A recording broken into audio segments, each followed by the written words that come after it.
Outsourcing సిబ్బంది out, 1,20,000 మందిపై వేటు, దశల వారీగా తొలగింపు, కీలక నిర్ణయం దిశగా ప్రభుత్వం. తొలి దశలో కమర్షియల్, రవాణా, ఎక్సైజ్, కార్మిక శాఖల్లో అమలు.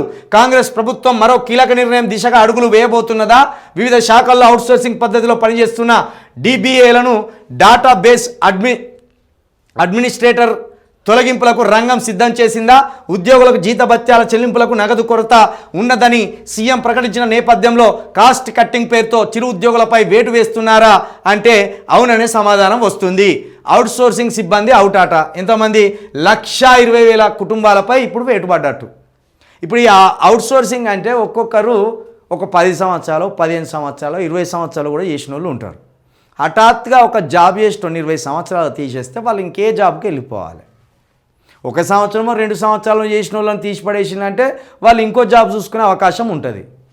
ఇట్లా సంవత్సరాలు తరబడి చేసిన వాళ్ళని తొలగించడం వెనుక ఉద్దేశం ఏంటంటే కొన్ని సంవత్సరాలు చేసిన తర్వాత పర్మనెంట్ కోసం వీళ్ళు ఆందోళన చేస్తారు, ఉద్యమాలు చేస్తారనే భయం ప్రభుత్వాలకు. అసలు కేసీఆర్ గారు ముఖ్యమంత్రి అయినాక లేకపోతే ఉద్యమ సమయంలో ఒక మాట అనేది ఊకే, అది ఆయన ఎందుకు నెరవేర్చలేదో బాధ అనిపిస్తుంది ఇప్పటికి కూడా. ఇక అవుట్సోర్సింగ్ జాబులు ఉండవు, ఇక కాంట్రాక్ట్ వ్యవస్థ ఉండదు, ఏదున్నా పర్మనెంట్ వ్యవస్థే.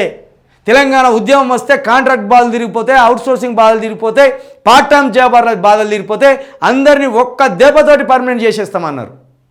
కానీ ఇంకా ఆయన వచ్చినా తెలంగాణ వచ్చినా ఈ అవుట్సోర్సింగ్ బాధలు తప్పలేదు, ఈ కాంట్రాక్ట్ బాధలు తప్పలేదు, పార్ట్ టైం జాబర్ల బాధలు తప్పలేదు. ఇప్పుడు ఈయన వచ్చినాక ఇంకా మరింత అద్మానం అయిపోయింది. ఈ 1,20,000 మందిపై ఒక్కటేసారి అవుట్సోర్సింగ్ జాబులను తీసేస్తే వీళ్ళ పిల్లల్ని ఎట్లా చదువుకోవాలి, వీళ్ళ జీవనం ఎట్లా, వీళ్ళు ఏం తినాలి? ఇప్పుడు ఒక 25 సంవత్సరాల క్రితం అవుట్సోర్సింగ్ ఎక్కినోడు 20 సంవత్సరాల పాటు జాబ్ చేస్తే 45-46 సంవత్సరాలు అవుతాయి. ఇప్పుడు ఆయన ఏ జాబ్ చేసేయాలి కొత్తగా? దయచేసి ప్రభుత్వాలు ఆలోచించాలి, రేవంత్ రెడ్డి గారు కూడా ఆలోచించాలి. ఇట్లా మరి 1,20,000 మందిపై వేటు అంటే 1,20,000 కుటుంబాలు ఎఫెక్ట్ అవుతాయి, రోడ్డున పడతాయి. మరి 1,20,000 మంది ఒకటేసారి కనుక మరి రోడ్డు ఎక్కితే నీ ప్రభుత్వం ఎఫెక్ట్ అవుతుంది, నీ ప్రభుత్వం కూలిపోతుంది. జాగ్రత్తగా ఉండు.